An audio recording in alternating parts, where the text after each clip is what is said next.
1995년 크리스마스 이브, 눈 내리는 고아원 앞. 낡은 트럭 한 대가 멈춰 섰습니다. 운전석에서 내린 남자는 옆좌석 문을 열고 잠든 두 아이를 안아내렸습니다. 새 살배기 쌍둥이. 남자는 아이들을 차가운 땅 위에 내려놓고 주머니에 뭔가를 넣어주었습니다. 잠에서 깬 아이가 남자의 바지가랑이를 붙잡았습니다. 남자는 그 손을 떼어내고 뒤도 돌아보지 않은 채 트럭에 올라탔습니다. 엔진 소리가 멀어지고 두 아이만 어둠 속에 남았습니다. 그때 오빠의 주머니에서 무언가가 떨어졌습니다. 반쪽짜리 옥 목걸이, 용이 새겨진 차가운 돌이 눈 위에서 빛났습니다. 동생의 주머니에서도 똑같은 것이 나왔습니다. 봉황이 새겨진 또 다른 반쪽. 22년 뒤 이 두 조각은 기적처럼 다시 만나게 됩니다. 그리고 그 순간 아버지가 숨겨온 충격적인 진실이 드러나기 시작합니다. 버림받은 아이들이 밝혀낸 것은 단순한 가족의 비밀이 아니었습니다. 별빛 달빛 사연입니다. 오늘의 사연 시작합니다. 구독해 주시면 채널 운영하는데 도움이 됩니다. 1995년 12월 24일 크리스마스 이브 밤이었습니다. 서울 외곽의 작은 고아원 햇살의 집 앞에 낡은 트럭 한 대가 멈춰 섰습니다. 운전석 문이 열리고 32살의 남자가 천천히 내렸습니다. 차강호. 며칠간 잠을 자지 못한 듯 눈 밑에는 짙은 그늘이 내려앉아 있었고 볼은 푹 꺼져 있었습니다. 강호가 옆좌석 문을 열자 찬바람이 차 안으로 밀려들었습니다. 낡은 담요에 쌓인 두 아이가 서로를 꼭 껴안은 채 잠들어 있었습니다. 2살 반짜리 쌍둥이 민준과 민서. 강호가 떨리는 손으로 민준을 안아올리는 순간 아이가 눈을 떴습니다. 강호의 심장이 칼로 베이는 듯 했습니다. 강호가 아들의 이마에 입술을 가볍게 대며 속삭였습니다. 우리 강아지 춥지? 응, 조금만 참아. 아빠가 금방 따뜻한 아랫목 같은데 데려다 줄게. 거기 가면 배도 안 고프고 춥지도 않아. 알았지? 강호는 민서까지 품에 안고 고아원 현관 앞 계단으로 걸어갔습니다. 아이들을 조심스럽게 내려놓은 강호가 주머니에서 작은 상자를 꺼냈습니다. 상자 안에는 옥으로 만든 목걸이가 들어 있었습니다. 원래 하나였던 것을 정확히 반으로 나눈 형태. 용 문양이 새겨진 반쪽을 민준의 점퍼 주머니에, 봉황 문양이 새겨진 나머지 반쪽을 민서의 주머니에 넣어 주었습니다. 강호가 떨리는 목소리로 중얼거렸습니다. 민준아, 민서야. 잘 들어라. 이건 그냥 목걸이가 아니야. 너희 둘은 하나야. 나중에 아주 나중에라도 혹시 헤어지게 되면 이 목걸이 보고 꼭 다시 만나야 한다. 알겠지? 꼭 찾아야 해. 강호는 품에서 구겨진 편지 한 장을 꺼내 아이들 곁에 놓았습니다. 그리고 현관벨을 누른 뒤도 돌아보지 않고 트럭으로 뛰어갔습니다. 엔진이 걸리고 헤드라이트 불빛이 어둠 속으로 사라질 때까지 강호는 백미러를 보지 않으려 애썼습니다. 하지만 핸들을 잡은 손이 부들부들 떨리는 것은 멈출 수 없었습니다. 현관문이 열리고 잠옷 위에 두꺼운 가디건을 걸친 박순옥 원장이 모습을 드러냈습니다. 60살의 원장은 계단 위의 광경을 보고 숨을 삼켰습니다. 아이고 세상에, 이게 웬일이야. 이 엄동설 안의 핏덩이들을. 박순옥이 허리를 숙여 아이들을 살피는 순간 민준이 눈을 떴습니다. 까만 눈동자가 낯선 할머니의 얼굴을 올려다보았습니다.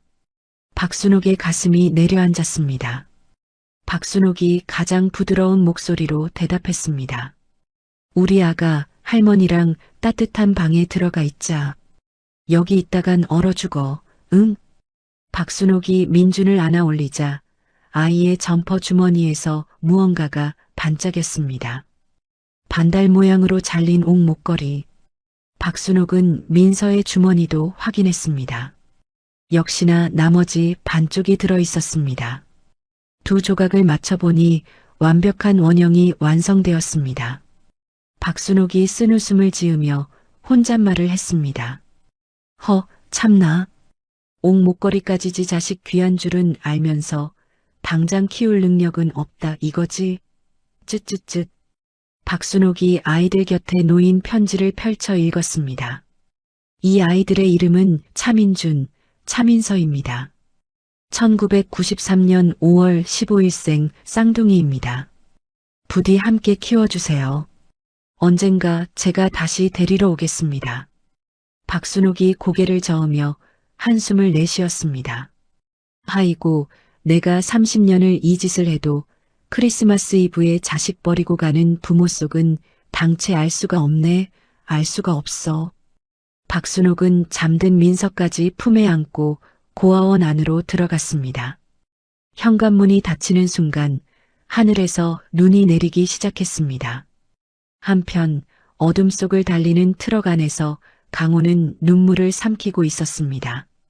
8개월 전 아내 지영이 유방암으로 세상을 떠났습니다. 동업자의 배신으로 사업은 파산했고 3억 원의 빚이 쌓였습니다. 어젯밤 빚쟁이들이 집에 찾아와 아이들 앞에서 강호를 폭행했습니다. 그들 중 한 명이 민준의 머리채를 잡으려 하자 강호가 온몸으로 막아섰습니다. 빚쟁이 두목이 강호의 멱살을 잡고 으르렁거렸습니다. 이봐 차 사장, 돈을 못 갚으면 몸으로라도 떼어야지. 똑바로 들어. 다음에는 네 새끼들 차례야. 애들 학교 가는 길 조심시켜라. 잉? 강호가 핸들을 움켜쥐며 이를 악물었습니다.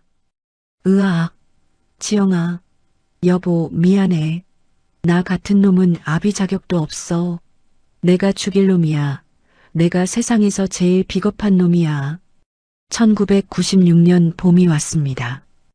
햇살의 집 마당에는 개나리가 노랗게 피어났고 아이들의 웃음소리가 봄바람에 실려 퍼졌습니다. 하지만 박순옥의 마음은 무거웠습니다. 책상 위에는 두 통의 서류가 놓여 있었습니다. 둘 다 입양 신청서였습니다. 서울 강남의 사업가 김도현과 박수진 부부가 민서를 입양하고 싶다는 서류.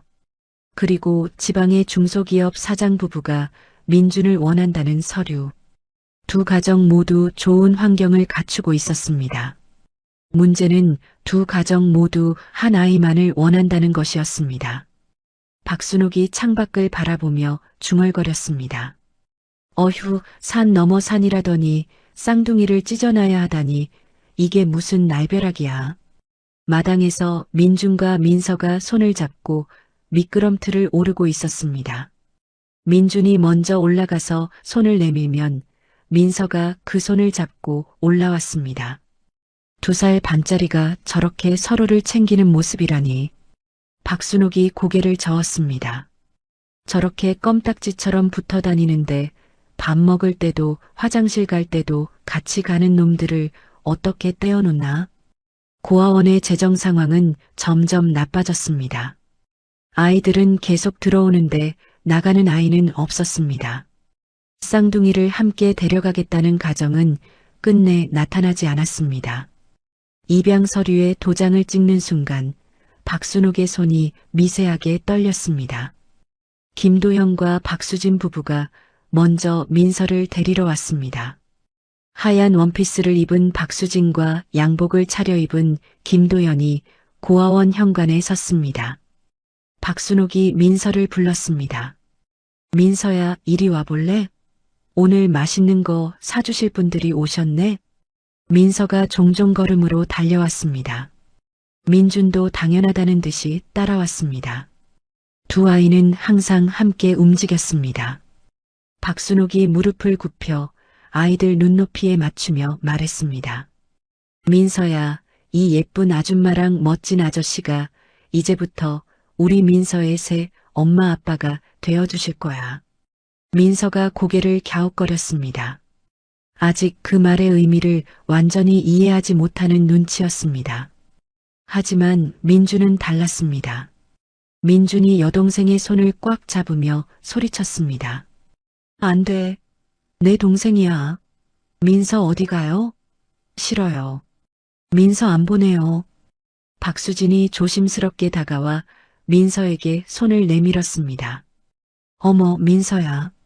아줌마랑 같이 가자. 우리 집에 가면 민서만 쓰는 예쁜 방도 있고 인형이랑 장난감도 산더미처럼 쌓여 있어. 아줌마랑 갈까? 민서가 호기심 어린 눈으로 박수진을 바라보았습니다. 하지만 오빠의 손을 놓지는 않았습니다. 오빠도 같이 가요? 아줌마, 우리 오빠는요? 아이의 질문에 현장이 순간 조용해졌습니다. 김도영과 박수진이 서로를 바라보았습니다. 박순옥이 대신 대답했습니다. 민서야, 오빠는 민준이는 다른 엄마 아빠가 데리러 올 거야. 하지만 나중에, 아주 나중에 꼭 다시 만날 수 있어. 싫어. 거짓말. 할머니 거짓말쟁이. 민서 안 보내요. 저리 가요. 민준이 소리쳤습니다. 민준의 까만 눈에서 눈물이 흘러내렸습니다. 박순옥이 민준을 안아들었고 박수진이 민서를 안았습니다. 두 아이가 떨어지는 순간 민서도 울음을 터뜨렸습니다. 오빠, 오빠, 안 갈래. 나 안 가. 민서가 손을 뻗어 오빠를 향해 몸부림쳤습니다. 민준도 박순옥의 품에서 벗어나려 안간힘을 썼습니다. 민서야, 민서야 가지마. 으앙, 민서야. 김도영과 박수진은 우는 아이를 안고 서둘러 차에 올랐습니다. 검은 세단이 고아원을 빠져나갈 때까지 민준의 울음소리가 마당에 울려 퍼졌습니다. 박순옥은 아이를 꼭 안은 채 눈물을 흘렸습니다. 미안하다, 민준아. 이 못난 할머니가 정말 미안해. 너희들 살리려고 그러는 거야. 정말 미안하다. 그날 이후 민준은 입을 닫았습니다. 밥을 먹을 때도 잠을 잘 때도 아무 말이 없었습니다. 단지 반쪽짜리 옥 목걸이만을 손에서 놓지 않았습니다. 한 달 후 지방의 사장 부부가 민준을 데리러 왔습니다. 이번에는 울음도 몸부림도 없었습니다. 민준은 모든 것을 체념한 듯한 표정으로 낯선 어른들의 손을 잡고 고아원을 나섰습니다. 박순옥이 현관에서 작아지는 아이의 뒷모습을 지켜보았습니다. 민준아, 부디 몸 성이 잘 커야 한다. 언젠가 아빠랑 동생 꼭 다시 만나야지. 반드시 꼭 살아서 만나거라.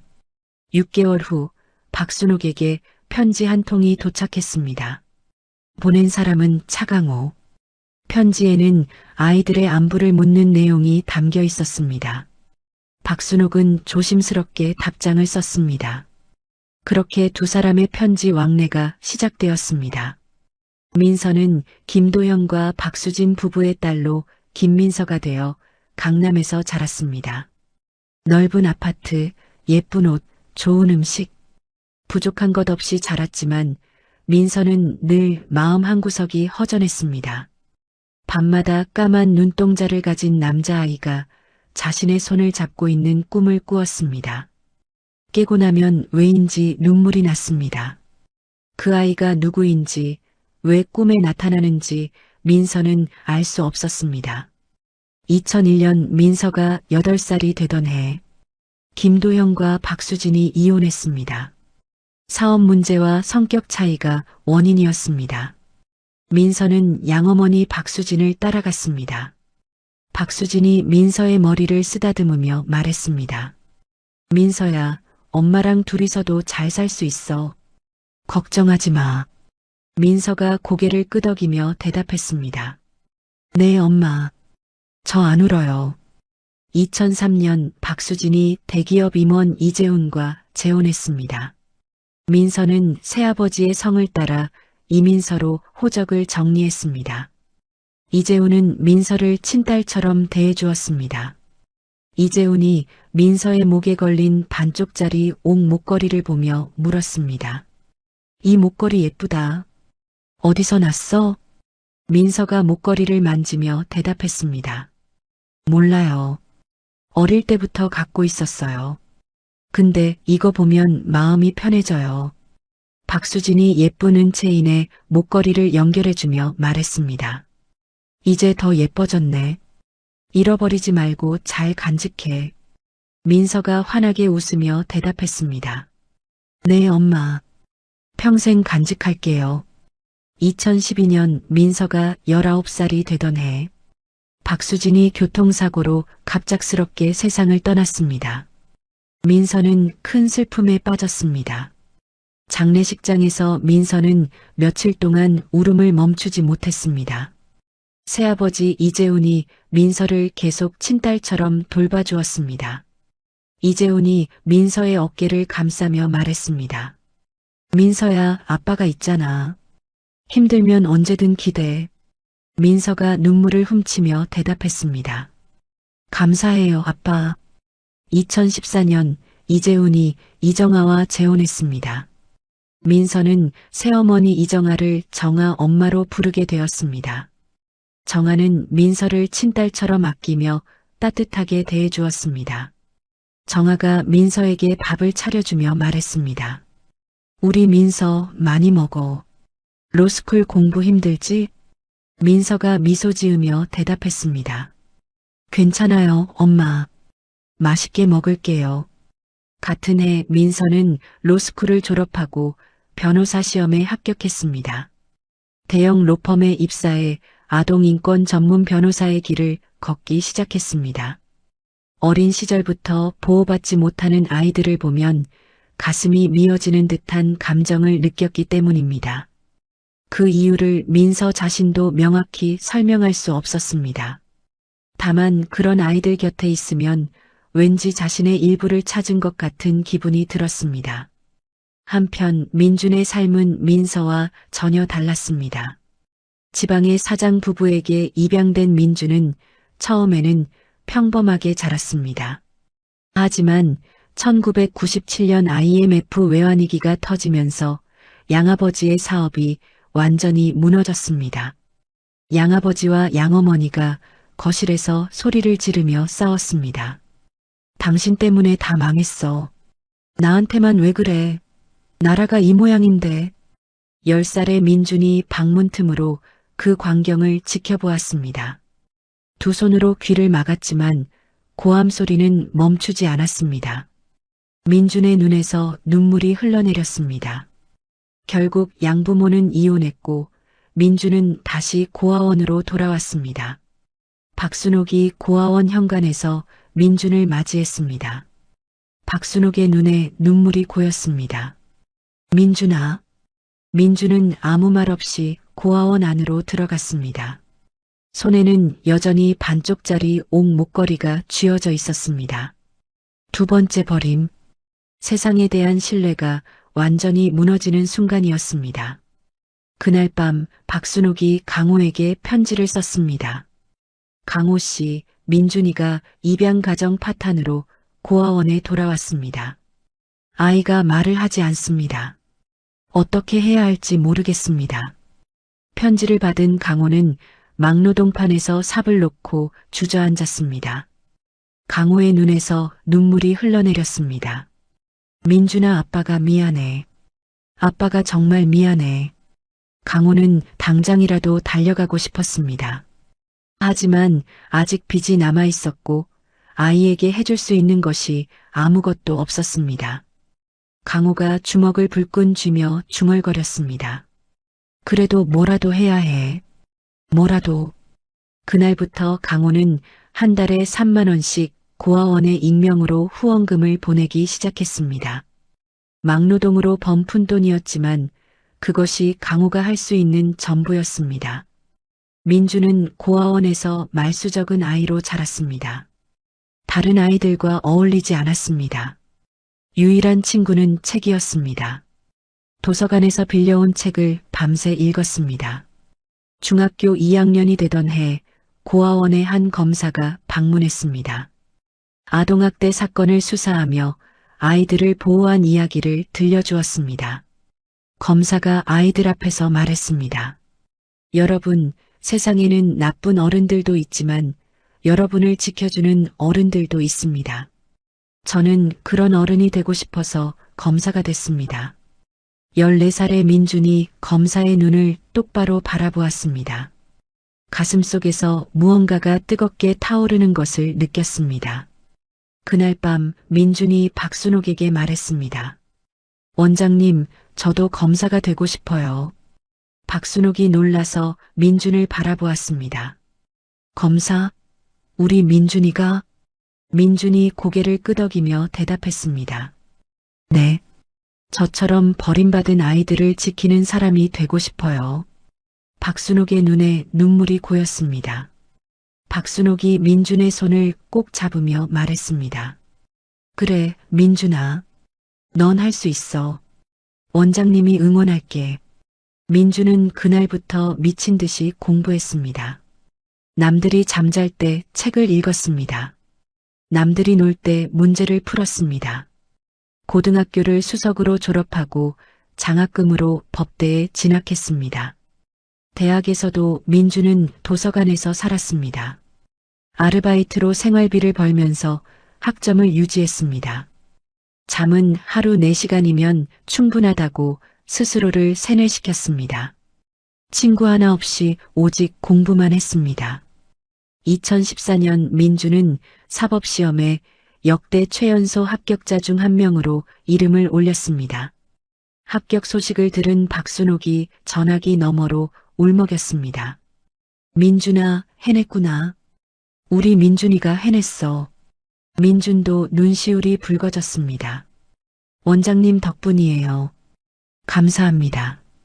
2년간의 사법연수원 과정을 거쳐 2016년 12월 민준은 정식 검사로 임용되었습니다. 임용식 날 민준은 목에 걸린 반쪽짜리 옥 목걸이를 만졌습니다. 민서야, 너는 어디서 뭘 하고 있니? 대형 로펌의 러브콜이 쏟아졌습니다.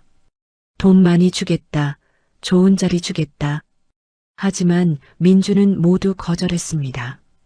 대신 검찰의 아동학대 전담 부서를 자원했습니다. 박재현 부장검사가 민준을 불러 물었습니다. 자네 왜 하필 이 부서야?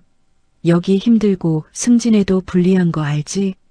민준이 박재현의 눈을 똑바로 바라보며 대답했습니다. 제가 하고 싶은 일입니다. 박재현이 민준을 한참 바라보다가 고개를 끄덕였습니다. 좋아. 그 눈빛 마음에 드는군. 내가 지원해주지. 같은 시각 서울 외곽의 한 요양병원. 54살의 차강호가 창밖을 바라보고 있었습니다. 2년 전 췌장암 3기 진단을 받고 치료를 받아왔지만 상태가 점점 악화되고 있었습니다. 강호의 손에는 오래된 사진 한 장이 들려 있었습니다. 2살 반짜리 쌍둥이가 웃고 있는 사진. 강호가 사진을 어루만지며 중얼거렸습니다. 민준아, 민서야, 아빠가 보고 싶다. 침대 옆 서랍에는 22년간 쓴 일기장이 보관되어 있었습니다. 그리고 매달 고아원에 보내온 후원금 영수증 묶음도 함께 있었습니다. 처음에는 3만 원이었던 후원금이 5만 원, 10만 원으로 늘어난 기록이 고스란히 남아 있었습니다. 강호가 눈물을 흘리며 말했습니다. 언젠가 너희에게 모든 걸 말해줄게. 아빠가 왜 그럴 수밖에 없었는지. 2017년 4월의 어느 아침 민준의 책상 위에 누런 봉투 하나가 놓여 있었습니다.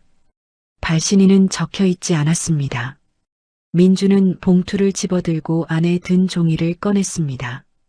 A4 용지 2장 그리고 오래된 사진 한 장이 들어 있었습니다. 종이에는 푸른숲 어린이집의 내부 회계 자료가 빼곡히 적혀 있었습니다. 후원금 횡령, 허위 급식비 청구, 아동수 조작. 민준이 수사하던 학대 사건의 배후가 고스란히 드러난 자료였습니다. 그런데 종이의 마지막 줄에서 민준의 손이 멈췄습니다. 공동대표 김태식, 차강호. 차강호. 민주는 그 이름을 3번이나 다시 읽었습니다. 박재현 부장검사가 민준의 방으로 들어왔습니다. 민준아, 얼굴이 왜 그래? 박재현이 물었지만 민준은 대답하지 못했습니다. 부장님, 이거 보세요. 민준이 종이를 건넸습니다. 박재현이 종이를 훑어보다가 눈살을 찌푸렸습니다. 차강호? 이 사람 누구야? 민준이 입술을 깨물었습니다. 제 아버지 이름이에요. 박재현이 민준의 얼굴을 빤히 쳐다보았습니다. 민준은 고개를 떨구었습니다. 정확히는 저를 버린 아버지요. 민준의 목소리가 갈라졌습니다. 22해 전 크리스마스 이브에 고아원 앞에 저를 놓고 떠난 사람이에요. 박재현이 봉투 안에 든 사진을 꺼냈습니다. 사진 속에는 요양병원 건물이 찍혀 있었고 뒷면에는 주소가 적혀 있었습니다. 서울 외곽 은빛 요양병원 302호실. 민주는 사진을 받아들고 한참을 바라보았습니다. 며칠 뒤 민주는 수사 일정을 마치고 은빛 요양병원을 찾았습니다. 3층 복도는 조용했고 소독약 냄새가 코를 찔렀습니다. 민주는 302호실 앞에 섰습니다. 문패에는 차강호라는 이름이 붙어 있었습니다. 심장이 쿵쿵 뛰었습니다. 문을 열었습니다. 좁은 병실 안에 침대 하나, 그 위에 마른 노인이 누워 있었습니다. 눈을 감고 있었고 얼굴은 뼈만 앙상하게 남아 있었습니다. 민주는 문 앞에 선 채로 노인을 바라보았습니다. 이 사람이 아버지인가? 가슴이 먹먹했습니다. 간호사가 다가왔습니다. 면회 오셨어요? 환자분은 며칠째 의식이 없으세요. 민준이 물었습니다. 병명이 뭔가요? 간호사가 대답했습니다. 말기 췌장암이에요. 오래 못 버티실 것 같아요. 민주는 침대 옆에 놓인 낡은 서랍장을 보았습니다. 서랍 손잡이가 달아 있었습니다. 민준이 서랍을 열자 안에서 가죽 표지의 일기장이 나왔습니다. 첫 페이지를 펼쳤습니다. 1995년 12월 24일. 오늘 나는 세상에서 가장 비겁한 아버지가 되었다. 민준의 눈이 커졌습니다. 손이 떨렸습니다. 페이지를 넘겼습니다. 아이들을 버리고 떠나는 길, 백미러로 고아원을 보았다. 두 아이가 어둠 속에 서 있었다. 나는 눈물을 닦지도 못하고 악셀을 밟았다. 민주는 일기장을 꼭 쥐었습니다. 그때 병실 문이 열렸습니다. 30살쯤 된 여자가 들어섰습니다. 단정한 정장, 짧게 자른 머리, 그리고 목에 걸린 은체인. 은체인 끝에는 작은 옥 조각이 매달려 있었습니다. 민주는 여자의 목걸이를 보는 순간 숨이 멎는 것 같았습니다. 여자도 민준을 보았습니다. 두 사람의 시선이 부딪혔습니다. 민주는 자신의 가슴팍을 만졌습니다. 셔츠 안쪽에 품고 있던 반쪽짜리 옥 목걸이가 손끝에 닿았습니다. 여자가 먼저 입을 열었습니다. 실례지만 환자분과 어떤 관계세요? 민준이 대답했습니다. 저는 이분의 아들입니다. 여자의 눈이 흔들렸습니다. 저도요. 민준의 심장이 쿵 하고 내려앉았습니다. 여자가 자신의 목걸이를 꺼내 보였습니다. 반달 모양의 옥이 은빛 조명 아래서 빛났습니다. 민주는 자신의 목걸이를 꺼냈습니다. 두 조각의 옥이 나란히 놓이자 완벽한 원이 되었습니다. 용과 봉황이 서로 마주보고 있었습니다. 민준이 물었습니다. 이름이 뭐예요? 여자가 대답했습니다. 이민서요. 원래 이름은 차민서였어요. 민준의 입술이 떨렸습니다. 저는 차민준이에요. 두 사람은 한참 동안 말없이 서로를 바라보았습니다. 침대 위의 강호는 여전히 눈을 감고 있었습니다. 민서가 먼저 말했습니다. 어머니가 돌아가시기 전에 편지를 남겼어요. 내가 입양하라고 쌍둥이 오빠가 있다고. 민서의 목소리가 떨렸습니다. 민준이 일기장을 내밀었습니다. 이것 좀 봐요. 민서가 일기장을 받아들고 첫 페이지를 읽었습니다. 눈시울이 붉어졌습니다. 이게 아버지가 쓴 거예요? 민준이 고개를 끄덕였습니다. 민서가 페이지를 넘겼습니다. 2001년 5월 15일. 오늘은 아이들의 8번째 생일이다. 민준이가 고아원으로 돌아왔다는 소식을 들었다. 가슴이 찢어지는 것 같았다. 민서의 손이 떨렸습니다. 민준이 말했습니다. 아버지가 우리를 잊지 않았나 봐요. 민서가 다음 페이지를 읽었습니다. 2012년 12월.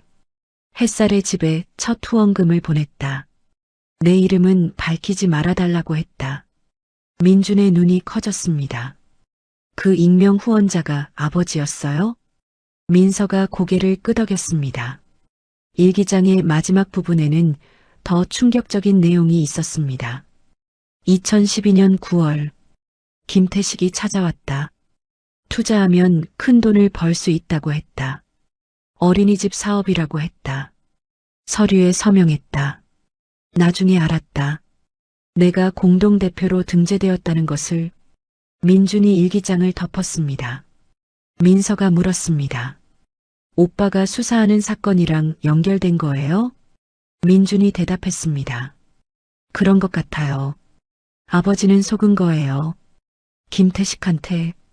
민서의 표정이 굳어졌습니다. 그때 침대에서 신음소리가 났습니다. 두 사람이 동시에 침대 쪽을 보았습니다. 강호가 눈을 떴습니다. 흐릿한 눈동자가 천천히 민준과 민서를 향했습니다. 강호의 입술이 움직였습니다. 민준아, 민서야. 민서가 강호의 손을 잡았습니다. 아빠, 저예요. 민서요. 민준은 침대 반대편에 섰습니다. 두 손을 주머니에 넣은 채로. 아직 아빠라는 말이 입에서 나오지 않았습니다. 강호가 힘겹게 말했습니다. 미안하다. 22해를 기다리게 해서. 눈물이 강호의 볼을 타고 흘렀습니다. 민서도 울었습니다. 민준은 입술을 꽉 깨물었습니다. 강호가 서랍장을 가리켰습니다. 서랍 안에 증거가 있어. 김태식이 나를 협박했어. 강호의 숨이 거칠어졌습니다. 간호사가 달려왔습니다. 면회 시간 끝났습니다. 환자분이 흥분하시면 안 돼요. 민준이 서랍을 열었습니다. 일기장 아래에 USB 하나와 서류 뭉치가 있었습니다. USB에는 녹음 파일이라고 적힌 스티커가 붙어 있었습니다. 민준이 USB를 주머니에 넣었습니다. 민서가 물었습니다. 이제 어떻게 할 거예요? 민준이 대답했습니다. 진실을 밝혀야죠. 아버지 누명도, 아이들이 당한 일도. 민서가 고개를 끄덕였습니다. 저도 도울게요. 저 아동인권 변호사예요. 두 사람은 병실을 나왔습니다. 복도 끝 창문으로 저녁 햇살이 들어왔습니다. 민준이 민서를 보며 말했습니다. 커피 한 잔 할래요? 할 얘기가 많을 것 같은데. 민서가 고개를 끄덕였습니다. 병원 앞 카페에서 두 사람은 마주 앉았습니다. 민서가 테이블 위에 목걸이를 올려놓았습니다. 민준도 자신의 목걸이를 꺼냈습니다. 두 개의 반쪽이 다시 하나가 되었습니다. 민서가 말했습니다. 어머니가 말했어요. 이걸 가진 사람이 내 가족이라고. 민준이 입을 열었습니다. 나도 원장님한테 들었어요. 언젠가 이 목걸이가 가족을 찾아줄 거라고. 민서의 눈가가 붉어졌습니다. 22년 걸렸네요. 민준이 고개를 끄덕였습니다. 늦었지만 이제라도 찾았으니까요. 창밖으로 해가 지고 있었습니다. 붉은 노을이 카페 안을 물들였습니다. 민준은 USB를 꺼내 테이블 위에 올려놓았습니다. 여기 뭐가 들었는지 확인해 봐야 해요. 김태식의 실체가 담겨 있을 거예요. 민서가 고개를 끄덕였습니다. 민준이 말했습니다. 내일 박 부장님한테 보고하고 정식으로 수사를 확대할 거예요. 민서가 대답했습니다. 저도 로펌에 협조 요청할게요. 아동 피해자들 변호를 맡을 수 있는지. 두 사람은 처음으로 같은 목표를 향해 손을 맞잡았습니다. 밤이 깊어졌습니다. 민주는 고시원으로 돌아가는 길에 하늘을 올려다보았습니다. 별이 떠 있었습니다. 22년 전 고아원 앞에서 올려다보던 그 하늘과 같은 별이었습니다. 민주는 가슴에 손을 얹었습니다. 목걸이에 차가운 감촉이 느껴졌습니다. 이제 혼자가 아니다. 민주는 처음으로 그렇게 생각했습니다. 동생이 생겼고 아버지가 아직 살아 있었습니다. 비록 병상에 누워 있지만 진실을 밝힐 증거를 남겼습니다. 민주는 휴대폰을 꺼내 민서의 번호를 저장했습니다. 차민서라고 적었습니다. 그리고 여동생이라고 덧붙였습니다. 화면에 뜬 두 글자를 한참 동안 바라보았습니다. USB 안에는 무엇이 들어있을까? 김태식의 협박 내용이 담겨 있을까? 아버지의 누명을 벗길 수 있을까? 민주는 내일을 기다리며 고시원 문을 열었습니다. 다음 날 아침 민주는 USB를 노트북에 꽂았습니다. 파일 목록이 화면에 떴습니다. 녹음 파일 12개, 스캔된 서류 이미지 23장. 민주는 첫 번째 녹음 파일을 재생했습니다. 김태식의 목소리가 흘러나왔습니다. 차 사장, 서류에 도장만 찍으면 돼. 어차피 이름만 빌리는 거야. 손해볼 거 없어? 강호의 목소리가 대답했습니다. 근데 이게 정확히 뭔지 모르겠는데. 김태식이 웃었습니다. 몰라도 돼. 그냥 믿어. 내가 언제 자네한테 손해 끼친 적 있어? 민주는 녹음을 멈추고 다음 파일을 열었습니다. 날짜가 3년 뒤로 되어 있었습니다. 김태식의 목소리가 날카로워져 있었습니다. 차강호 씨, 지금 빠지겠다고? 늦었어. 이미 자네 이름이 다 박혀 있어. 빠지면 자네만 감옥 가는 거야. 강호의 목소리가 떨렸습니다. 나는 몰랐어. 이런 줄 몰랐다고. 민주는 이를 악물었습니다. 주먹이 떨렸습니다. 아버지는 속은 것이었습니다. 김태식에게 이용당하고 협박당하고 벗어나지 못한 것이었습니다.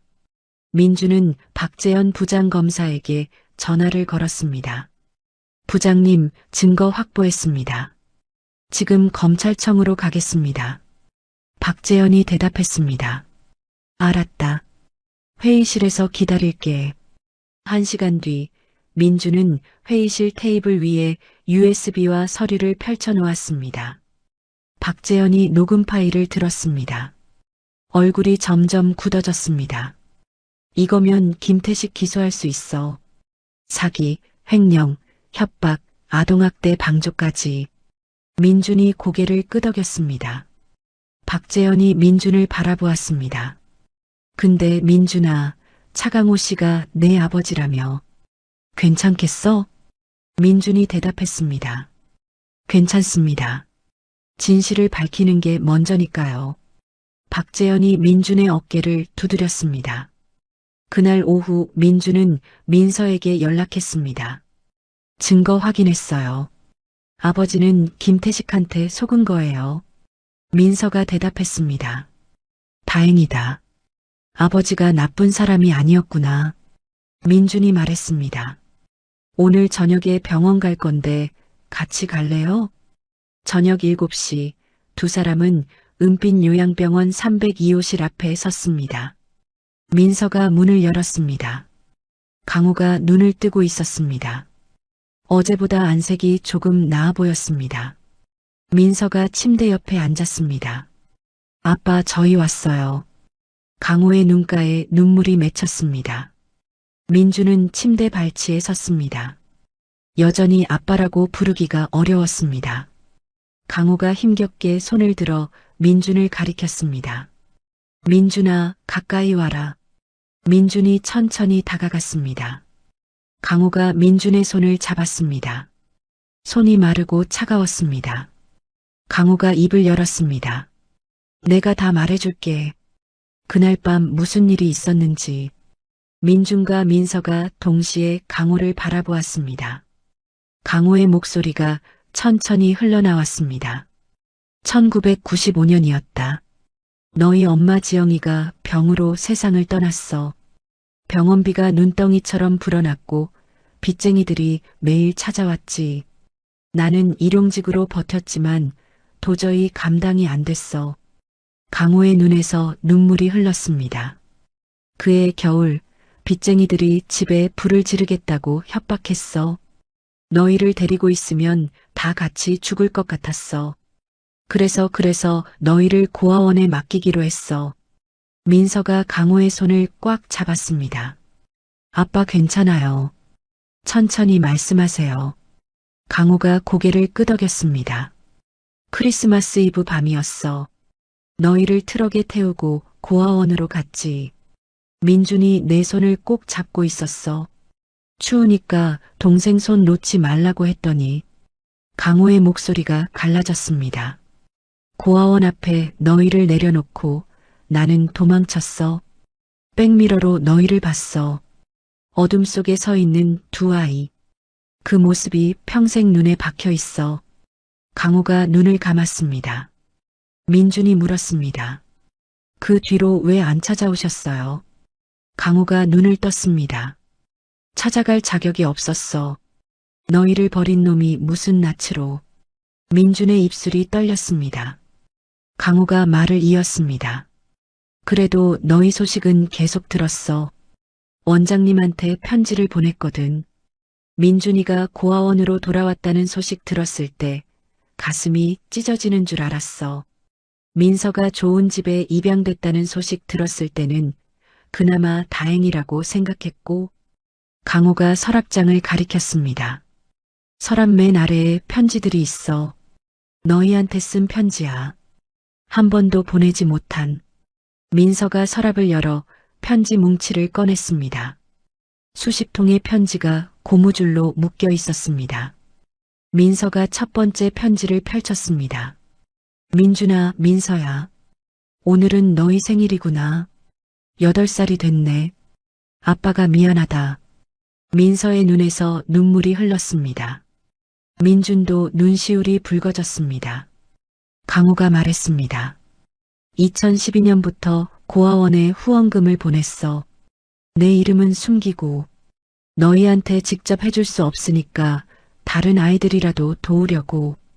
민준이 고개를 끄덕였습니다. 그런데 그 해에 김태식이 찾아왔어. 옛날에 같이 일했던 놈이야. 투자하면 큰 돈 벌 수 있다고 했어. 나는 그 돈으로 너희를 찾아가려고 했어. 떳떳하게. 강호의 목소리가 쓸쓸했습니다. 그런데 그게 함정이었어. 서류에 도장을 찍었더니 내가 어린이집 공동대표가 돼 있더라고. 나중에 알았어. 그 어린이집에서 아이들을 학대하고 돈을 빼돌리고 있다는 걸. 강호가 이를 악물었습니다. 빠져나오려고 했어. 그랬더니 김태식이 협박하더라. 네가 빠지면 내 이름으로 된 서류 다 경찰에 넘긴다고. 감옥 가고 싶냐고. 강호의 손이 떨렸습니다. 민준이 말했습니다. 그래서 녹음을 하신 거예요? 강호가 고개를 끄덕였습니다. 그래. 언젠가 진실을 밝힐 날이 올 거라고 생각했어. 근데 그 전에 내 몸이 먼저 망가졌지. 강호가 민준의 손을 잡았습니다. 민준아, 네가 검사가 됐다는 소식 들었을 때 얼마나 기뻤는지 몰라. 내 아들이 정의를 위해 싸우는 사람이 됐구나. 그렇게 생각했어. 민준의 눈에서 눈물이 흘렀습니다. 강호가 민서를 바라보았습니다. 민서야, 네가 변호사가 됐다는 것도 알아. 아이들을 돕는 변호사가 됐다면서. 내 엄마를 닮았구나. 민서가 울면서 고개를 끄덕였습니다. 강호가 두 사람의 손을 모아 잡았습니다. 이제 너희가 진실을 밝혀줘. 내 누명도 벗기고 그 어린이집 아이들도 구해줘. 아빠가 못한 일을 너희가 해줘. 민준이 입을 열었습니다. 목소리가 떨렸습니다. 아버지. 처음으로 그 단어가 입에서 나왔습니다. 강호의 눈이 커졌습니다. 민준이 말했습니다. 제가 하겠습니다. 반드시 진실을 밝히겠습니다. 강호의 눈에서 눈물이 쏟아졌습니다. 민준아, 고맙다. 아버지라고 불러줘서. 민서도 말했습니다. 아빠, 저도 도울게요. 오빠랑 같이. 우리가 가족이잖아요. 이제는. 강호가 두 사람을 번갈아 바라보았습니다. 창밖으로 달이 떠올랐습니다. 병실 안이 은빛으로 물들었습니다. 22년 만에 세 사람이 한 공간에 모였습니다. 깨진 가족이 조금씩 다시 붙기 시작했습니다. 민준이 주머니에서 목걸이를 꺼냈습니다. 민서도 자신의 목걸이를 꺼냈습니다. 두 개의 반쪽을 강호의 손 위에 올려놓았습니다. 강호가 목걸이를 바라보았습니다. 이거 지영이가 남긴 거야. 너희 엄마가 죽기 전에 말했어. 이 목걸이가 언젠가 아이들을 다시 이어줄 거라고. 강호의 목소리가 흐느꼈습니다. 지영아, 내 말이 맞았어. 아이들이 서로를 찾았어. 밤이 깊어졌습니다. 간호사가 면회 시간이 끝났다고 알렸습니다. 민준과 민서가 일어섰습니다. 강호가 말했습니다. 내일도 와줄 수 있니? 민서가 대답했습니다. 물론이죠. 매일 올게요. 민준도 고개를 끄덕였습니다. 저도요. 수사 끝나면 바로 올게요. 강호의 얼굴에 미소가 떠올랐습니다. 두 사람은 병원을 나왔습니다. 밤 공기가 차가웠지만 마음은 따뜻했습니다. 민서가 말했습니다. 오빠, 우리 이제 가족이네. 민준이 고개를 끄덕였습니다. 그래, 가족이야. 민준은 하늘을 올려다보았습니다. 별이 반짝이고 있었습니다. 22년 전 그 밤에도 별이 떠 있었을까? 고아원 앞에 버려지던 그 밤에도. 민준은 가슴에 손을 얹었습니다. 목걸이의 감촉이 느껴졌습니다. 이제 이 목걸이는 슬픔의 상징이 아니었습니다. 다시 찾은 가족의 증표였습니다. 민서가 물었습니다. 오빠, 내일 점심 같이 먹을래요? 민준이 대답했습니다. 그래. 검찰청 근처에 국밥집 있는데 거기 갈까? 민서가 웃었습니다. 좋아요. 오빠가 사는 거죠? 민준도 웃었습니다. 당연하지. 오빠니까. 두 사람은 나란히 걸었습니다. 어둠 속에서 두 개의 그림자가 하나처럼 움직였습니다. 2017년 11월 15일 서울중앙지방법원 대법정. 민준은 검사석에 앉아 서류를 정리했습니다. 방청석에는 취재진과 시민들이 가득 차 있었습니다. 오늘은 푸른숲 어린이집 학대 사건의 최종 선고 공판이었습니다. 피고인석에 김태식이 앉아 있었습니다. 양복을 입고 있었지만 얼굴은 초췌했습니다. 민준은 김태식을 똑바로 바라보았습니다. 김태식은 고개를 숙였습니다. 재판장이 입장했습니다. 모두 일어났다가 다시 앉았습니다. 재판장이 판결문을 읽기 시작했습니다. 법정안이 고요해졌습니다. 피고인 김태식은 아동복지법 위반, 사기, 횡령, 협박 등의 혐의로 기소되었습니다. 재판장의 목소리가 법정에 울렸습니다. 증거조사 결과 피고인의 범행은 모두 인정됩니다. 재판장이 판결을 선고했습니다. 피고인 김태식을 징역 15년에 처합니다. 아동 관련 시설 취업 제한 10년을 명합니다. 방청석에서 웅성거림이 터져나왔습니다. 민준은 눈을 감았습니다. 재판장이 덧붙였습니다. 또한 공동대표로 등재된 차강호 씨에 대해서는 기소를 취소합니다. 제출된 증거에 따르면 차강호 씨는 피고인 김태식에게 기망당하고 협박받은 피해자로 인정됩니다. 민준의 눈에서 눈물이 흘렀습니다. 법정이 폐정되었습니다. 민준은 자리에서 일어났습니다. 복도로 나오자 민서가 달려왔습니다. 오빠 이겼어요. 민서가 민준을 안았습니다. 박재현 부장검사가 다가왔습니다. 민준아, 수고했다. 네가 해냈어. 민준이 고개를 숙였습니다. 부장님 덕분입니다. 박재현이 민준의 어깨를 두드렸습니다. 취재진이 몰려왔습니다. 검사님, 소감 한 말씀 부탁드립니다. 민준이 마이크 앞에 섰습니다. 오늘 판결은 피해 아동들을 위한 것입니다. 앞으로도 아이들을 지키는 검사가 되겠습니다. 민서도 취재진에게 둘러싸였습니다. 이 변호사님, 피해 아동 가족들의 반응은 어떻습니까? 민서가 대답했습니다. 가족들이 눈물을 흘리셨습니다. 정의가 실현되어 다행이라고 하셨습니다. 두 사람은 취재진을 피해 법원 뒤편으로 나왔습니다. 가을 햇살이 따스했습니다. 은행나무 잎이 노랗게 물들어 있었습니다. 민서가 말했습니다. 오빠, 아빠한테 가자. 은빛요양병원 302호실. 강호는 침대에 앉아 텔레비전을 보고 있었습니다.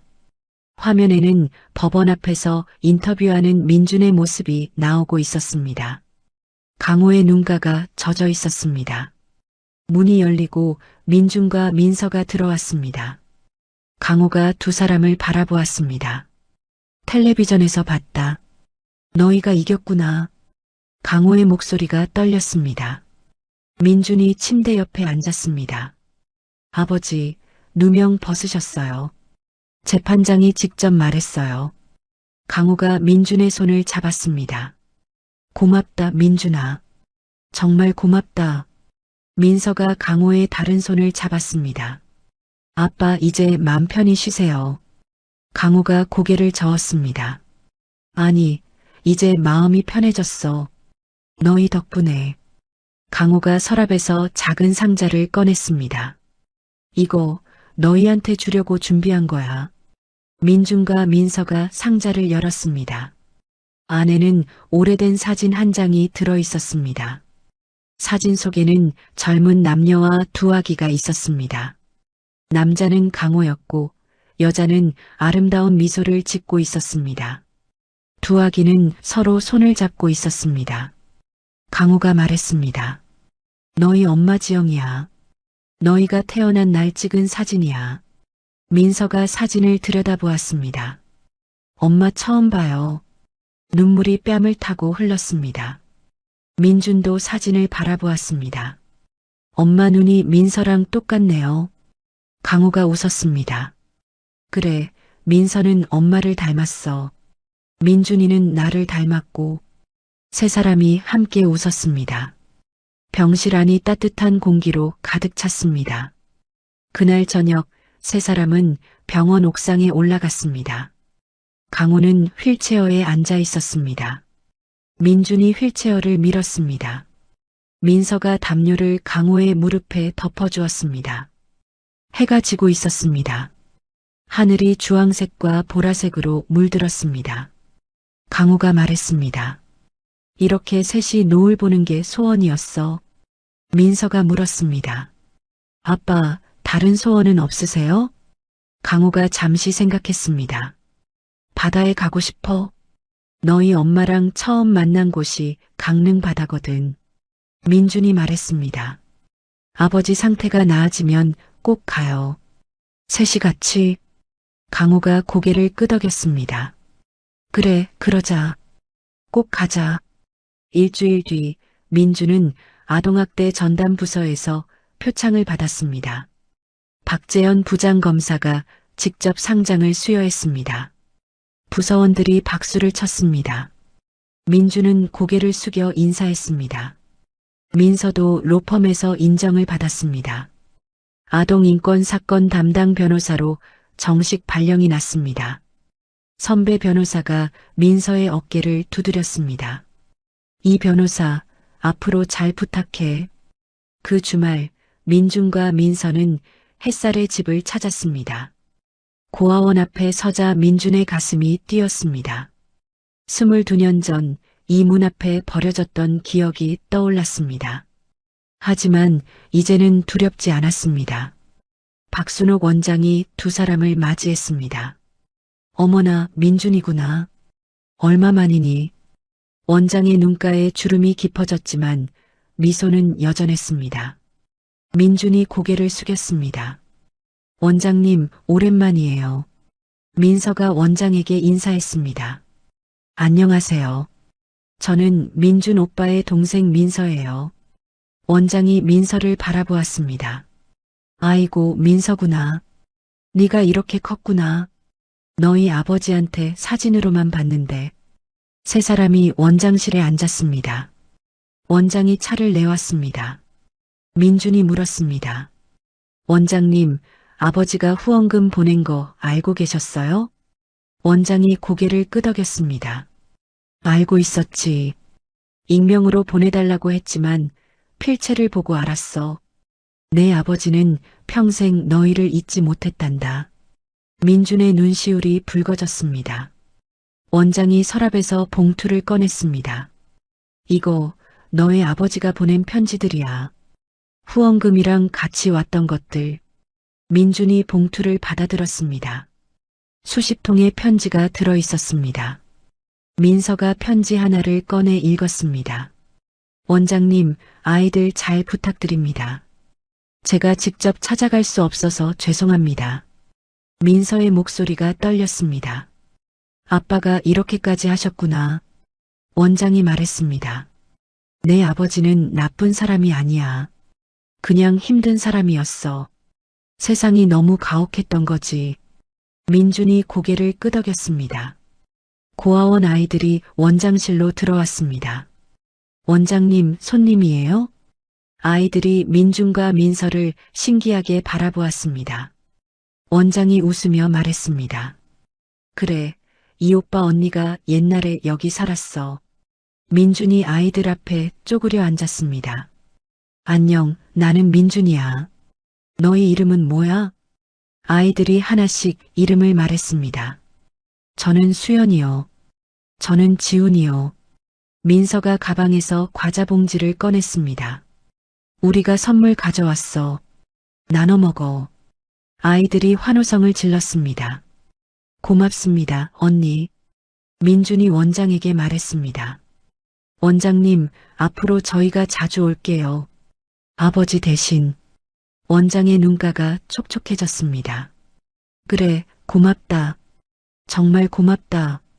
해가 질 무렵 민준과 민서는 고아원을 나섰습니다. 아이들이 대문 앞까지 따라 나와 손을 흔들었습니다. 안녕히 가세요. 또 오세요. 민준이 손을 흔들어 대답했습니다. 그래, 또 올게. 민서가 말했습니다. 오빠, 오늘 기분이 어때요? 민준이 하늘을 올려다보았습니다. 좋아. 정말 좋아. 두 사람은 나란히 걸었습니다.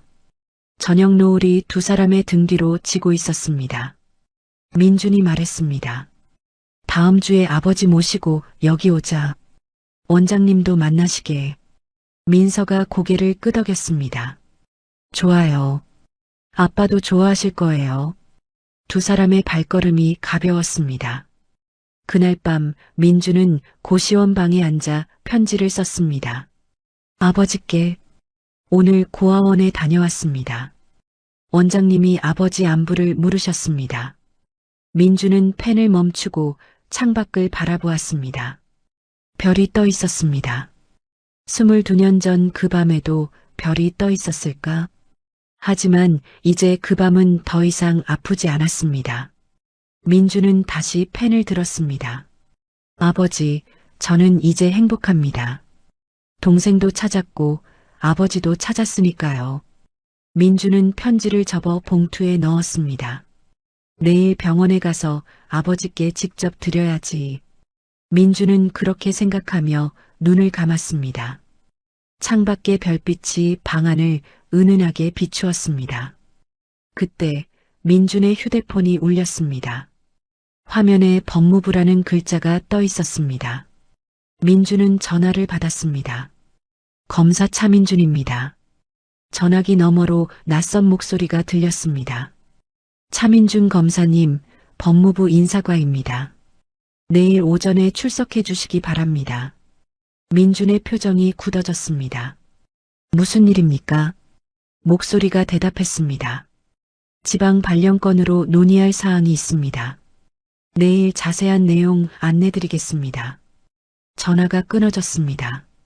민준은 휴대폰을 내려다보았습니다. 지방 발령. 아버지 곁을 떠나야 할 수도 있다는 뜻이었습니다. 민준의 얼굴에 그림자가 드리웠습니다. 같은 시각 민서의 휴대폰에도 문자가 도착했습니다. 이정아 환자 보호자님, 내일 오전 담당에 면담 요청드립니다. 민서의 손이 떨렸습니다. 정아 어머니의 상태가 나빠진 걸까? 민서는 창밖을 바라보았습니다. 같은 하늘 아래 같은 별이 떠 있었습니다. 하지만 그 별빛 아래로 새로운 먹구름이 몰려오고 있었습니다.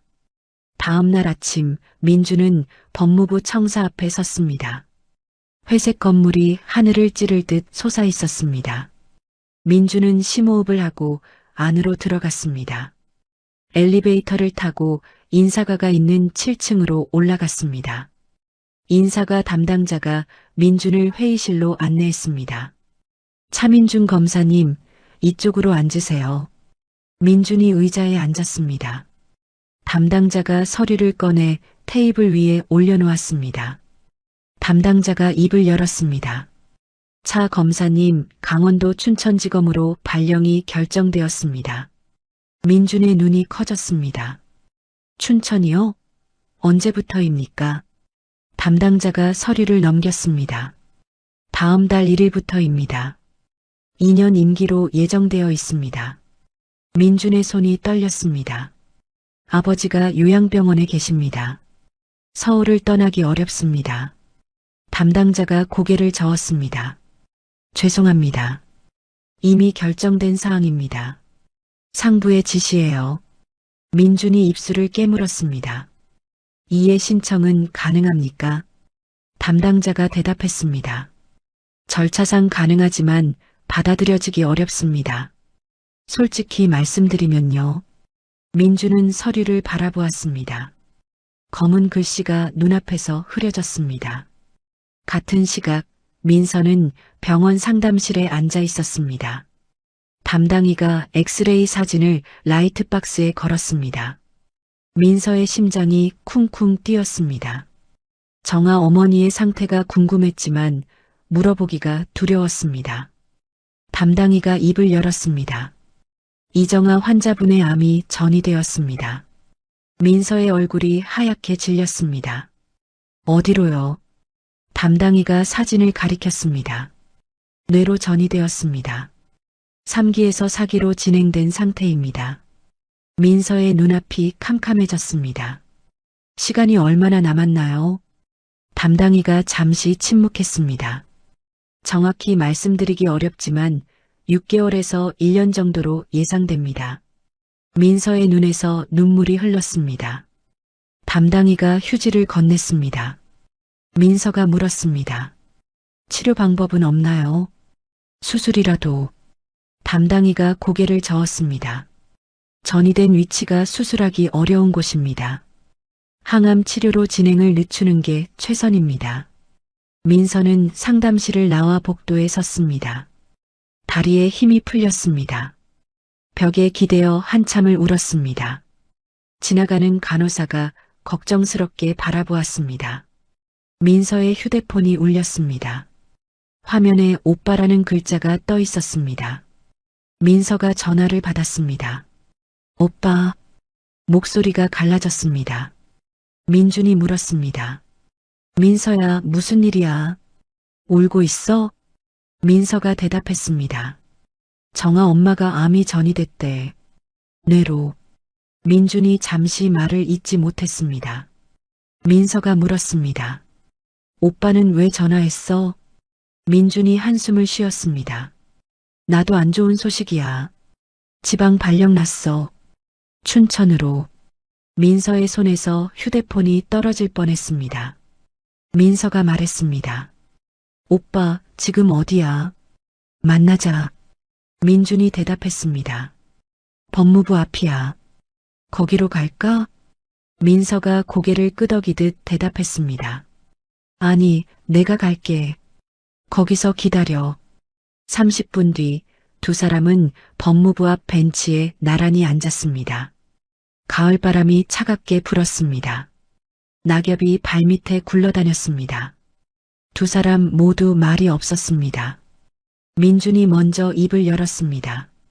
아버지한테 뭐라고 말하지? 민서가 고개를 숙였습니다. 나도 몰라. 정아 엄마한테도 뭐라고 해야 할지. 민준이 하늘을 올려다보았습니다. 어제까지만 해도 다 잘 풀리는 것 같았는데 민서가 고개를 끄덕였습니다. 그러게. 하루 만에 이렇게 될 줄 몰랐어. 민준의 휴대폰이 울렸습니다. 화면에 박재현 부장이라는 글자가 떠 있었습니다. 민준이 전화를 받았습니다. 부장님, 박재현의 목소리가 들렸습니다. 민준아, 발령 소식 들었다. 내가 알아보고 있으니까 조금만 기다려. 민준이 대답했습니다. 감사합니다, 부장님.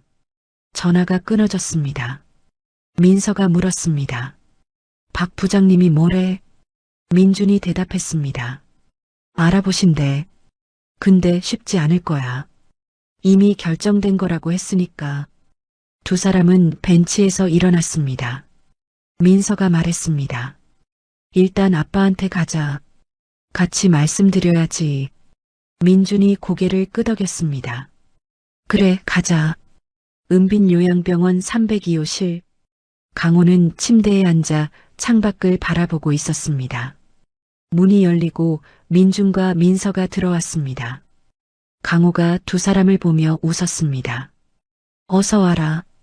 오늘은 둘이 같이 왔네. 강호의 목소리는 밝았지만 얼굴은 어제보다 더 수척해 보였습니다. 민준과 민서가 침대 양쪽에 앉았습니다. 두 사람의 표정이 어두웠습니다. 강호가 물었습니다. 왜 그래? 무슨 일 있어? 민준이 입을 열었습니다. 아버지, 드릴 말씀이 있어요. 강호의 표정이 진지해졌습니다. 민준이 말했습니다. 저 지방으로 발령났어요. 다음 달부터 춘천으로 가야 해요. 강호의 눈이 흔들렸습니다. 춘천? 거기는 여기서 멀잖아. 민준이 고개를 숙였습니다. 네, 2년이에요. 강호가 민준의 손을 잡았습니다. 괜찮아. 내일이 중요하지.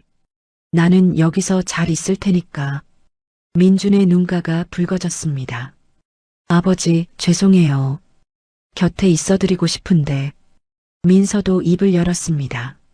아빠, 저도 드릴 말씀이 있어요. 강호가 민서를 바라보았습니다. 민서가 눈물을 참으며 말했습니다. 정아 엄마가 많이 안 좋대요.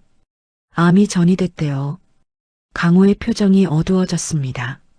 그래, 많이 힘들겠구나. 민서가 고개를 끄덕였습니다. 앞으로 자주 못 올 것 같아요. 엄마 간병해야 해서요. 강호가 민서의 손을 잡았습니다. 당연히 그래야지. 엄마 곁에 있어줘야지. 민서의 눈에서 눈물이 흘렀습니다. 아빠, 죄송해요. 강호가 두 사람의 손을 모아 잡았습니다. 미안해하지 마. 너희는 할 일을 하는 거야. 나는 괜찮아. 진짜 괜찮아. 강호의 목소리가 떨렸습니다. 민준이 말했습니다. 아버지, 약속했잖아요. 받아가기로. 강호가 고개를 끄덕였습니다. 그래, 약속했지. 내가 나으면 꼭 가자. 세 사람의 눈에 눈물이 맺혔습니다. 강호가 웃으며 말했습니다. 울지 마. 이렇게 셋이 만났으면 됐어. 그것만으로도 난 행복해. 민준과 민서가 강호를 안았습니다. 병실 안이 눈물과 온기로 가득 찼습니다. 저녁이 되어 두 사람은 병원을 나왔습니다. 민서가 말했습니다. 오빠, 나 오늘 정아 엄마 병원으로 가봐야 해. 민준이 고개를 끄덕였습니다. 그래, 가봐. 나도 박 부장님 만나러 가야 해. 두 사람은 병원 앞에서 헤어졌습니다. 민서가 택시를 타고 떠났습니다. 민주는 한참 동안 그 자리에 서 있었습니다. 민주는 걸어서 검찰청으로 향했습니다. 박재현 부장검사의 사무실 문을 두드렸습니다. 들어와. 민준이 문을 열고 들어갔습니다. 박재현이 의자에서 일어났습니다. 민준아 앉아. 민준이 소파에 앉았습니다. 박재현이 맞은편에 앉았습니다. 박재현이 말했습니다. 인사과에 얘기해봤어. 쉽지 않더라. 민준이 고개를 숙였습니다. 알고 있습니다. 박재현이 말을 이었습니다. 근데 방법이 아예 없는 건 아니야. 민준의 눈이 커졌습니다. 무슨 방법이요? 박재현이 서류를 꺼냈습니다. 특별휴직 신청이야. 가족 간병 사유로. 민준이 서류를 받아들었습니다. 아버지가 말기 환자니까 해당될 수 있어. 최대 6개월까지 가능해. 민준의 눈에 희망이 떠올랐습니다. 이게 되면 발령을 늦출 수 있어요? 박재현이 고개를 끄덕였습니다. 그래. 휴직 기간 끝나고 복귀할 때 다시 배치받으니까. 민준이 고개를 숙였습니다. 부장님 감사합니다. 정말 감사합니다. 박재현이 민준의 어깨를 두드렸습니다. 내 아버지 곁에 있어. 그게 지금 네가 해야 할 일이야. 민준은 검찰청을 나와 휴대폰을 꺼냈습니다. 민서에게 전화를 걸었습니다. 민서야, 나 좋은 소식 있어. 민서의 목소리가 들렸습니다. 뭔데? 민준이 말했습니다. 휴직 신청할 수 있대. 아버지 간병 사유로. 민서의 목소리가 밝아졌습니다. 정말? 그럼 안 가도 되는 거야? 민준이 대답했습니다. 일단 6개월은 버틸 수 있어. 그 사이에 아버지 곁에 있을 수 있어. 민서가 안도의 한숨을 쉬었습니다. 다행이다, 오빠. 민준이 물었습니다. 정아 어머니는 어때? 민서의 목소리가 다시 가라앉았습니다. 많이 힘들어 보여. 근데 오빠한테 안부 전해달래. 민준이 말했습니다. 내일 같이 가자. 인사드리게. 민서가 대답했습니다. 응, 고마워 오빠. 전화를 끊고 민준은 밤하늘을 올려다보았습니다. 구름이 달을 가리고 있었습니다. 하지만 구름 사이로 별빛이 새어나왔습니다. 아직 완전한 어둠은 아니었습니다. 민준은 주머니에서 목걸이를 꺼냈습니다. 반쪽짜리 옥이 가로등 불빛에 반짝였습니다. 민준은 목걸이를 꼭 쥐었습니다. 아버지, 조금만 기다리세요. 제가 곁에 있을게요. 2017년 12월 초 민준은 특별휴직 신청서를 제출했습니다. 박재현 부장검사가 직접 인사과에 서류를 전달했습니다. 일주일 뒤 승인 통보가 내려왔습니다. 민준은 6개월간 아버지 곁에 머물 수 있게 되었습니다. 민준은 고시원 짐을 정리해 요양병원 근처 원룸으로 이사했습니다. 병원까지 걸어서 10분 거리였습니다. 매일 아침 병원에 들러 아버지의 상태를 확인했습니다. 강호의 얼굴에 웃음이 돌아왔습니다. 민서도 시간이 날 때마다 병원을 찾았습니다. 정아 어머니의 항암 치료 일정 사이사이에 틈을 냈습니다. 세 사람이 모이면 병실 안이 환해졌습니다. 강호는 두 자녀의 얼굴을 번갈아 바라보며 웃었습니다. 12월 중순의 어느 날 강호가 민준에게 말했습니다. 민준아, 부탁할 게 있어. 민준이 침대 옆에 앉았습니다. 뭔데요, 아버지?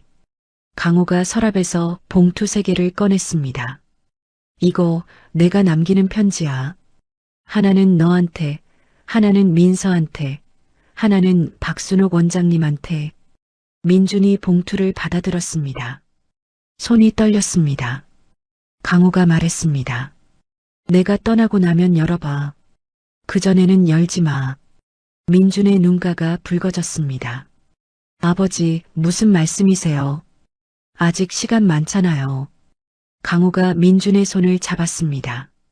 민준아, 나는 알아. 내 몸이 어떤지. 그래도 후회는 없어. 너희를 다시 만났으니까. 민준이 고개를 숙였습니다. 강호가 웃으며 말했습니다. 울지 마. 나 살아있을 때 울면 안 돼. 민준이 눈물을 닦았습니다. 네, 안 울게요. 그날 저녁 민서가 병원에 왔습니다. 민준이 복도에서 민서를 만났습니다. 민서야, 아버지가 편지 남기셨어. 민서의 얼굴이 굳어졌습니다. 민준이 봉투를 보여주었습니다. 하나는 나한테, 하나는 너한테. 떠나시고 나서 열어보래. 민서의 눈에 눈물이 맺혔습니다. 아빠가 준비하고 계신 거구나. 두 사람은 병실로 들어갔습니다. 강호가 두 사람을 보며 손짓했습니다. 와라, 둘 다 앉아. 민준과 민서가 침대 양쪽에 앉았습니다. 강호가 말했습니다. 내가 부탁 하나 더 할게. 두 사람이 강호를 바라보았습니다. 강호의 눈이 진지했습니다. 강호가 입을 열었습니다. 내가 떠나면 화장해서 강릉 바다에 뿌려줘. 민서의 눈에서 눈물이 흘렀습니다. 민준도 입술을 깨물었습니다. 강호가 웃으며 말했습니다. 거기가 너희 엄마랑 처음 만난 곳이야. 나는 거기서 지영이를 기다릴 거야. 민준이 고개를 끄덕였습니다. 알겠어요, 아버지. 약속할게요. 강호가 두 사람의 손을 잡았습니다. 고마워. 너희가 내 자식이라서 정말 고마워. 세 사람은 한참 동안 손을 맞잡고 있었습니다. 창밖으로 눈이 내리기 시작했습니다. 며칠 뒤 민준과 민서는 햇살의 집을 찾았습니다. 박순옥 원장이 두 사람을 반갑게 맞이했습니다. 어머, 또 왔구나. 추운데 고생이다. 민준이 원장에게 봉투를 건넸습니다. 이거 아버지가 원장님께 드리래요. 원장이 봉투를 받아들었습니다. 강호 씨가? 뭔데? 민준이 대답했습니다. 저희도 몰라요. 아버지가 떠나시면 열어보시래요. 원장의 눈가가 촉촉해졌습니다. 그래, 알았어. 잘 보관할게. 원장이 봉투를 서랍 깊숙이 넣었습니다. 민서가 말했습니다. 원장님, 저희 아빠 대신 후원 이어갈게요. 원장이 민서의 손을 잡았습니다. 고맙다, 민서야. 정말 고마워. 고아원 아이들이 달려왔습니다. 오빠, 언니 또 왔어요? 민준이 웃으며 대답했습니다. 그래, 또 왔어. 선물 가져왔어. 민서가 가방에서 장갑과 목도리를 꺼냈습니다. 겨울이니까 따뜻하게 입어. 아이들이 환호성을 질렀습니다. 고맙습니다, 언니. 수연이가 민준에게 다가왔습니다. 오빠, 다음에 또 올 거예요? 민준이 수연이의 머리를 쓰다듬었습니다. 그래, 또 올게. 약속해. 두 사람은 고아원을 나섰습니다. 눈이 펑펑 내리고 있었습니다. 민서가 말했습니다. 오빠, 아빠가 뿌듯해 하실 거야. 민준이 고개를 끄덕였습니다. 그래, 아버지 대신 우리가 해야지. 12월 24일 크리스마스 이브.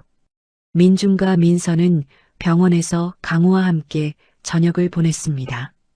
민서가 케이크를 가져왔습니다.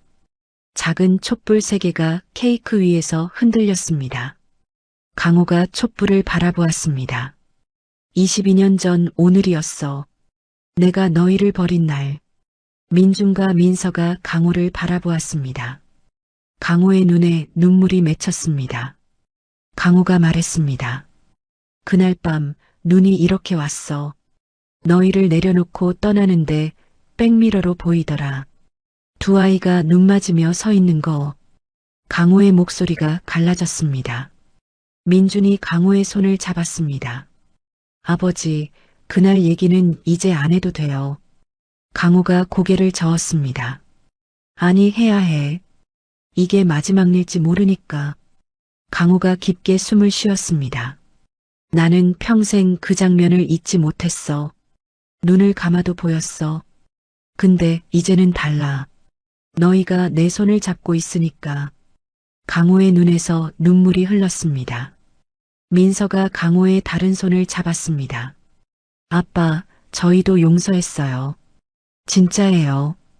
강호가 두 사람을 번갈아 바라보았습니다. 고마워. 정말 고마워. 강호가 촛불을 바라보며 말했습니다.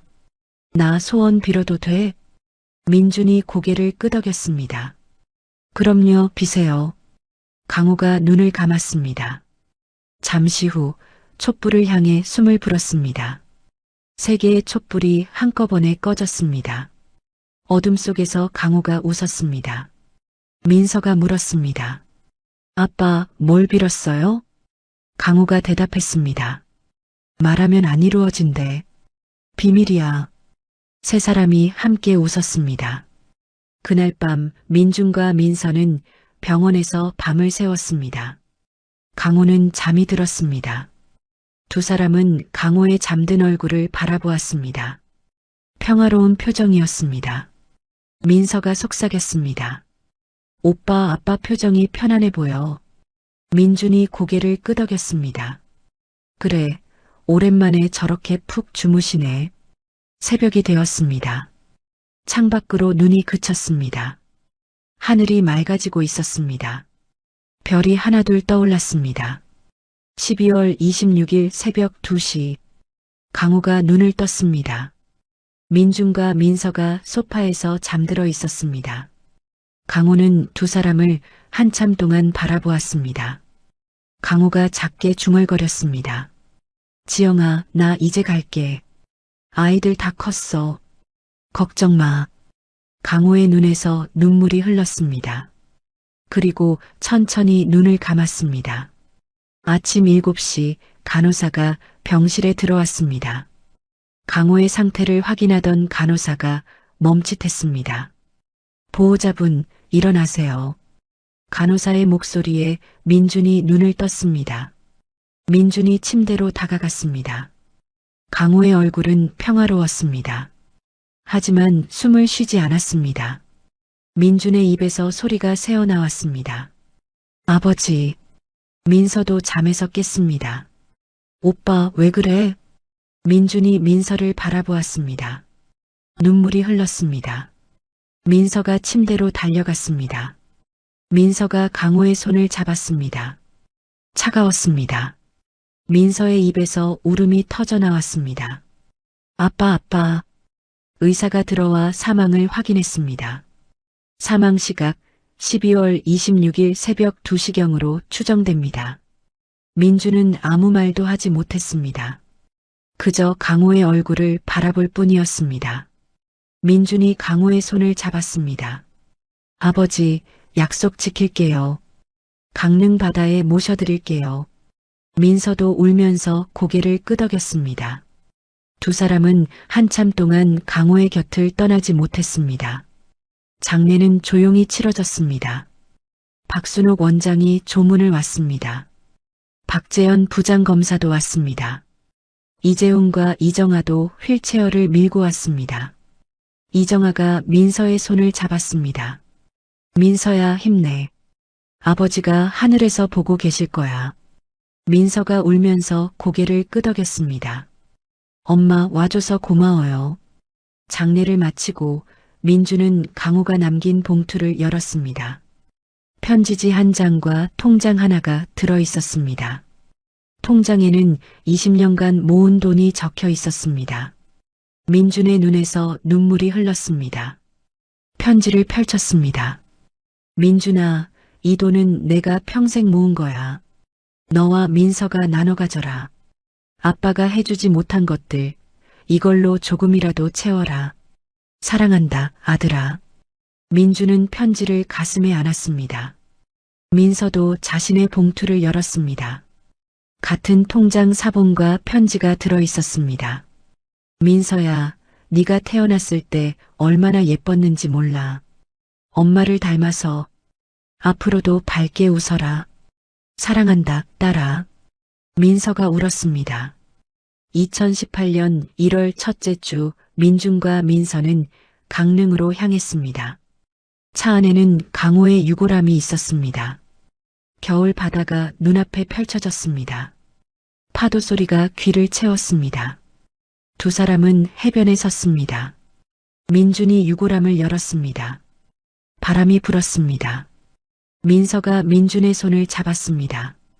민준이 말했습니다. 아버지, 약속 지켰어요. 여기가 강릉 바다예요. 민서가 말했습니다. 아빠, 엄마 만나세요. 이제 편히 쉬세요. 두 사람은 유골을 바다에 뿌렸습니다. 하얀 가루가 바람에 흩어졌습니다. 파도가 유골을 받아 멀리 데려갔습니다. 하늘에서 갈매기가 울었습니다. 민서가 울면서 말했습니다. 아빠, 사랑해요. 민준도 말했습니다. 아버지, 저도 사랑해요. 늦게 말해서 죄송해요. 파도가 두 사람의 발밑까지 밀려왔습니다. 차가운 바닷물이 발을 적셨습니다. 하지만 두 사람은 움직이지 않았습니다. 한참 동안 바다를 바라보았습니다. 돌아오는 길 민서가 말했습니다. 오빠, 이제 우리 둘이네. 민준이 고개를 끄덕였습니다. 그래, 둘이서 잘 살아야지. 아버지 보고 계시니까. 민서가 물었습니다. 오빠, 복직하면 춘천 가는 거야? 민준이 잠시 생각했습니다. 일단 가봐야지. 어디서든 할 일은 똑같으니까. 민서가 민준의 어깨에 기대었습니다. 오빠, 고마워. 옆에 있어줘서. 민준이 대답했습니다. 나도 고마워. 네가 있어서 버틸 수 있었어. 서울로 돌아온 두 사람은 박순옥 원장을 찾아갔습니다. 원장이 두 사람을 맞이했습니다. 바다에 잘 모셨니? 민준이 고개를 끄덕였습니다. 네, 아버지, 유언대로요. 원장이 서랍에서 봉투를 꺼냈습니다. 나도 편지 읽어봤어. 원장의 눈가가 젖어 있었습니다. 원장이 말했습니다. 너희 아버지가 20년간 후원금 보내셨대. 매달 빠지지 않고 이 편지에 다 적혀 있더라. 민준과 민서가 놀란 얼굴로 원장을 바라보았습니다. 원장이 말을 이었습니다. 처음에는 적은 돈이었는데 나중에는 꽤 많이 보내셨어. 아이들 학용품 사고 난방비 내고 다 그 돈으로 했어. 민서의 눈에서 눈물이 흘렀습니다. 원장이 두 사람의 손을 잡았습니다. 너희 아버지는 좋은 사람이었어. 힘든 상황에서도 아이들을 잊지 않았어. 민준이 고개를 끄덕였습니다. 알아요. 이제 알아요. 원장이 말했습니다. 앞으로도 가끔 와줘. 아이들이 기다릴 거야. 민서가 대답했습니다. 그럼요. 매달 올게요. 아빠 대신. 두 사람은 고아원을 나섰습니다. 겨울 햇살이 따스했습니다. 민준이 하늘을 올려다보았습니다. 구름 사이로 파란 하늘이 보였습니다. 민준이 말했습니다. 민서야, 우리 잘 살자. 민서가 고개를 끄덕였습니다. 응, 오빠. 아빠가 보고 계시니까. 두 사람은 나란히 걸었습니다. 그림자가 하나처럼 붙어 움직였습니다. 겨울바람이 불었지만 두 사람의 발걸음은 따뜻했습니다. 새로운 시작이 그들 앞에 펼쳐져 있었습니다. 2018년 3월 민주는 휴직을 마치고 검찰에 복귀했습니다. 춘천지검 발령은 취소되었습니다. 박재현 부장검사가 인사과에 다시 요청을 넣었고 서울중앙지검 잔류가 확정되었습니다. 민주는 다시 아동학대 전담부서로 돌아왔습니다. 복귀 첫날 박재현이 민준을 불렀습니다. 민준아, 잘 쉬었니? 민준이 고개를 숙였습니다. 부장님 덕분입니다. 감사합니다. 박재현이 서류를 건넸습니다. 새 사건이야. 네가 맡아봐. 민준이 서류를 받아들었습니다. 또 어린이집 사건이었습니다. 민준이 입을 열었습니다. 맡겠습니다. 박재현이 민준의 어깨를 두드렸습니다. 그래, 믿는다. 같은 달 민서도 로펌에 복귀했습니다. 정아 어머니의 상태가 악화되어 간병에 전념했었지만 이정아가 민서에게 말했습니다. 민서야, 내일 해. 나는 괜찮아. 민서는 눈물을 삼키며 로펌으로 돌아왔습니다. 4월의 어느 날 이정아가 세상을 떠났습니다. 병원에서 조용히 눈을 감았습니다. 민서는 이정아의 손을 잡고 울었습니다. 이재훈도 곁에서 함께 울었습니다. 장례를 마친 뒤 민서는 민준에게 전화했습니다. 오빠, 정아 엄마 떠나셨어. 민준이 대답했습니다. 지금 갈게. 어디야? 민준은 장례식장으로 달려갔습니다. 민서가 홀로 앉아 있었습니다. 민준이 민서 옆에 앉았습니다. 아무 말 없이 민서의 손을 잡았습니다. 민서가 말했습니다. 3달 사이에 2분 다 떠나셨어. 민준이 고개를 끄덕였습니다. 그래도 우리가 있잖아. 민서가 민준을 바라보았습니다. 오빠 고마워. 항상 옆에 있어줘서. 민준이 대답했습니다. 당연하지. 가족이니까. 2018년 여름 민준과 민서는 햇살의 집을 다시 찾았습니다. 박순옥 원장이 반갑게 맞이했습니다. 어머, 왔구나. 어서 와. 2 사람은 원장에게 봉투를 건넸습니다. 민준이 말했습니다. 아버지 통장에 있던 돈이에요. 절반은 고아원에 기부하려고요. 원장의 눈이 커졌습니다. 이게 얼마나 되는데? 민서가 대답했습니다. 5천만 원이요. 아빠가 평생 모은 돈이에요. 원장의 눈에서 눈물이 흘렀습니다. 이걸 어떻게? 민준이 말했습니다. 아버지가 원하셨을 거예요. 아이들을 위해 써달라고. 원장이 2 사람을 안았습니다. 고맙다. 정말 고맙다. 아이들이 달려왔습니다. 오빠, 언니 왔어요? 수연이가 민준의 손을 잡았습니다. 민준이 웃으며 대답했습니다. 그래, 왔어. 민서가 가방에서 책을 꺼냈습니다. 오늘은 책 읽어줄게. 다 모여봐. 아이들이 환호성을 지르며 모였습니다. 민서가 책을 펼쳤습니다. 원장이 민준에게 다가왔습니다. 민준아, 고마워. 내 아버지도 하늘에서 기뻐하실 거야. 민준이 고개를 끄덕였습니다. 저희가 더 감사해요. 원장님이 저를 키워주셨잖아요. 2019년 봄 민준은 아동학대 전담부서에서 우수검사로 표창을 받았습니다. 푸른숲 어린이집 사건 이후로 5건의 아동학대 사건을 해결했습니다. 피해 아동들이 새로운 가정을 찾았습니다. 민준의 이름이 법조계에 알려지기 시작했습니다. 민서도 아동인권 전문 변호사로 자리를 잡았습니다. 로펌에서 인정받아 파트너 변호사 후보에 올랐습니다. 피해 아동 가족들이 민서를 찾아와 감사 인사를 전했습니다. 민서는 웃으며 대답했습니다. 제가 해야 할 일을 했을 뿐이에요. 2020년 봄 햇살의 집에 큰 변화가 생겼습니다. 민준과 민서가 기부한 돈으로 새 건물이 지어졌습니다. 개원식 날 박순옥 원장이 2 사람을 초대했습니다. 민준과 민서가 나란히 테이프를 끊었습니다. 원장이 인사말을 했습니다. 이 건물은 고 차강호 씨와 그 자녀분들의 후원으로 지어졌습니다. 아이들이 박수를 쳤습니다. 민준의 눈가가 촉촉해졌습니다. 건물 입구에는 동판이 붙어 있었습니다.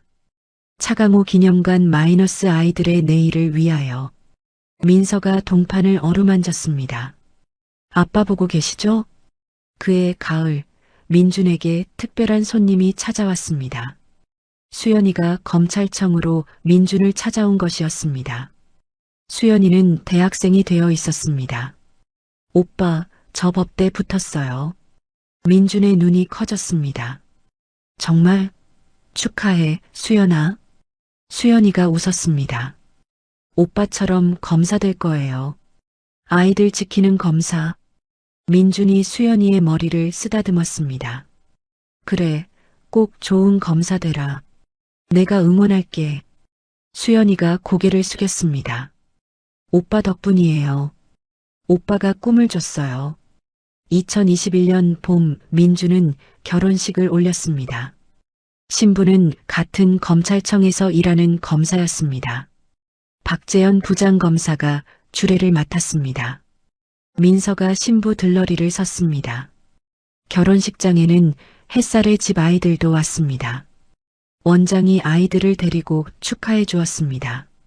민준이 아이들에게 인사했습니다. 와줘서 고마워. 맛있는 거 많이 먹어. 민서가 축사를 했습니다. 오빠 결혼 축하해. 아빠가 하늘에서 기뻐하실 거야. 민준의 눈가가 붉어졌습니다. 민서야 고마워. 2022년 가을 민서도 결혼식을 올렸습니다. 신랑은 같은 로펌의 변호사였습니다.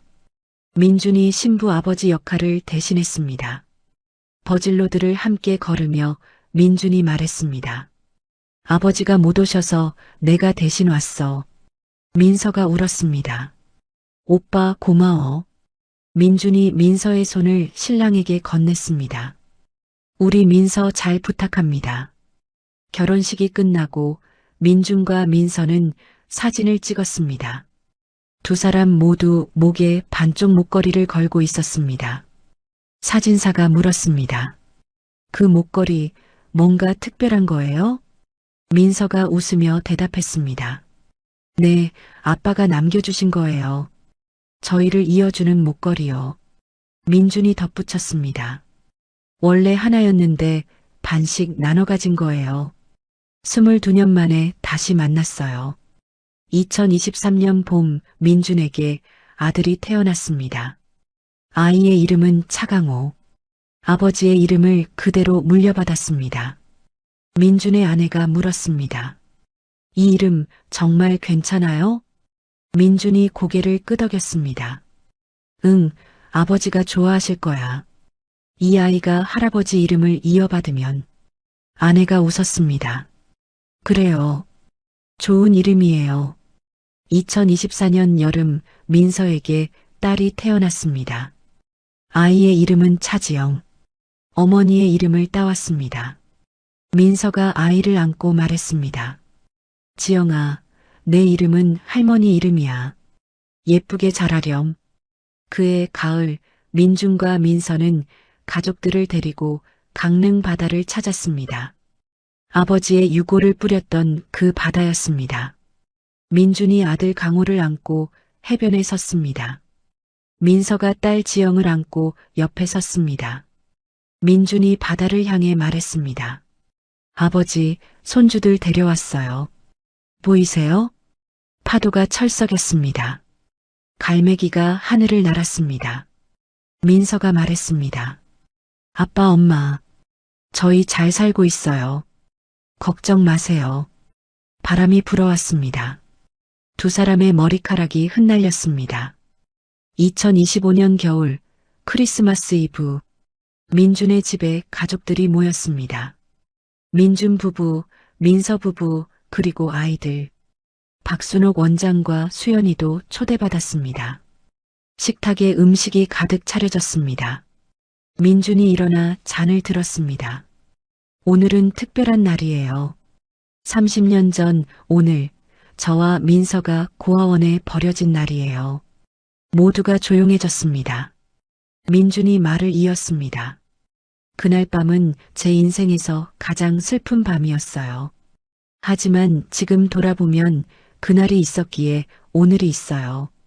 민서가 눈물을 글썽였습니다. 민준이 민서를 바라보았습니다. 원장님이 저를 키워주셨고 민서를 다시 만났고 아빠와 화해했어요. 그리고 지금 이렇게 가족이 모여 있어요. 원장이 눈물을 닦았습니다. 민준아, 잘 컸다. 정말 잘 컸어. 민준이 고개를 숙였습니다. 원장님 덕분이에요. 수연이가 말했습니다. 민준 오빠, 민서 언니, 저도 언젠가 이런 가족을 만들고 싶어요. 민서가 수연이의 손을 잡았습니다. 꼭 그렇게 될 거야. 수연아. 민준의 아들 강호가 아장아장 걸어와 민준의 다리를 붙잡았습니다. 아빠 배고파. 민준이 웃으며 아이를 안아 올렸습니다. 그래, 이제 밥 먹자. 민서의 딸 지영이도 엄마 품에 안겨 있었습니다. 민서가 지영의 볼을 어루만졌습니다. 지영아, 너는 할머니 이름이야. 예쁘게 자라야 해. 지영이가 방긋 웃었습니다. 식사가 끝나고 민준이 목걸이를 꺼냈습니다. 민서도 자신의 목걸이를 꺼냈습니다. 두 개의 반쪽을 테이블 위에 올려놓았습니다. 합쳐지자 완벽한 원이 되었습니다. 민준이 말했습니다. 이 목걸이가 저희를 다시 만나게 해줬어요. 엄마가 남긴 거예요. 원장이 목걸이를 바라보았습니다. 그래, 지영 씨가 남긴 거지. 언젠가 아이들이 서로를 찾을 거라고 했어. 민서가 물었습니다. 원장님, 엄마 알고 계셨어요? 원장이 고개를 끄덕였습니다. 너희 아버지한테 들었어. 지영 씨가 얼마나 너희를 사랑했는지. 민준이 아들 강호에게 목걸이를 보여주었습니다. 강호야, 이건 할아버지랑 할머니가 남긴 거야. 나중에 너한테 줄게. 아이가 목걸이를 신기하게 바라보았습니다. 반짝반짝. 밤이 깊어졌습니다. 손님들이 하나둘 떠났습니다. 원장이 마지막으로 인사했습니다. 민준아, 민서야. 행복하게 살아. 아버지도 하늘에서 보고 계실 거야. 민준과 민서가 현관에서 원장을 배웅했습니다. 원장님, 조심히 가세요. 자주 놀러 오세요. 원장이 웃으며 손을 흔들었습니다. 그래, 또 올게. 문을 닫고 민준과 민서가 거실로 돌아왔습니다. 창밖으로 눈이 내리고 있었습니다. 30년 전 그 밤처럼. 하지만 이제는 추운 밤이 아니었습니다. 민서가 말했습니다. 오빠, 우리 참 멀리 왔다. 민준이 고개를 끄덕였습니다. 그래, 정말 멀리 왔어. 민준이 창밖을 바라보았습니다. 눈송이가 하나둘 떨어지고 있었습니다. 30년 전 고아원 앞에서 오들오들 떨던 두 아이가 있었습니다. 지금은 각자의 가정을 이루고 서로의 곁에 서 있었습니다. 민준이 말했습니다. 아버지, 엄마, 저희 잘 살고 있어요. 약속 지켰어요. 민서가 눈물을 글썽이며 웃었습니다. 응, 약속 지켰어. 우리. 아이들이 잠든 방에서 작은 숨소리가 들렸습니다. 민준의 아내와 민서의 남편이 아이들 곁에서 함께 잠들어 있었습니다. 민준과 민서는 아이들의 잠든 얼굴을 바라보았습니다. 평화로운 얼굴이었습니다. 민준이 속삭였습니다. 강호야, 지영아. 너희는 우리처럼 고생하지 마. 행복하게만 자라. 민서가 고개를 끄덕였습니다. 우리가 지켜줄게. 항상. 두 사람은 거실로 돌아왔습니다. 테이블 위에 목걸이가 놓여 있었습니다. 달빛이 창으로 들어와 목걸이를 비추었습니다. 용과 봉황이 서로를 마주보며 빛나고 있었습니다. 민준이 말했습니다. 민서야, 고마워. 네가 있어서. 민서가 대답했습니다. 나도 고마워, 오빠. 오빠가 있어서. 두 사람은 나란히 창가에 섰습니다. 눈이 계속 내리고 있었습니다. 하지만 그 눈 너머로 별이 빛나고 있었습니다. 30년 전 그 밤에도 별이 떠 있었을까? 민주는 생각했습니다. 아버지가 떠나던 그 밤, 하늘에는 별이 있었을 거야. 그 별이 우리를 지켜봤을 거야. 언젠가 다시 만날 거라고. 민서가 민준의 어깨에 기대었습니다.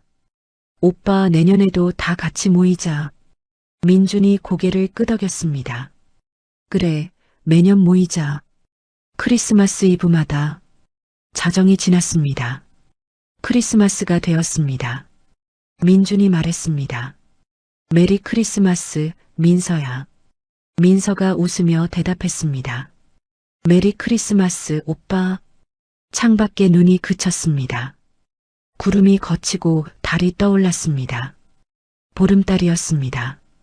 목걸이의 옥처럼 둥근 달이. 민주는 달을 바라보며 중얼거렸습니다. 아버지, 엄마, 메리 크리스마스. 민서도 함께 말했습니다. 저희 행복해요.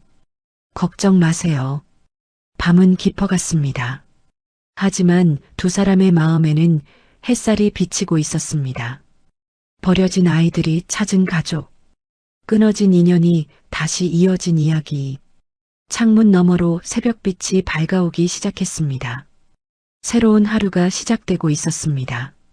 민준과 민서는 나란히 서서 떠오르는 해를 바라보았습니다. 두 사람의 그림자가 하나로 겹쳐졌습니다. 30년 전 크리스마스 이브, 눈 내리는 고아원 앞에 버려진 두 아이가 있었습니다. 아버지의 낡은 트럭이 떠나고 아이들의 주머니에서 나온 것은 반쪽짜리 옥 목걸이였습니다. 용과 봉황이 새겨진 그 목걸이는 어머니가 남긴 유일한 유산이었고 언젠가 다시 만날 두 아이를 이어줄 운명의 끈이었습니다. 세상은 그들에게 가혹했습니다.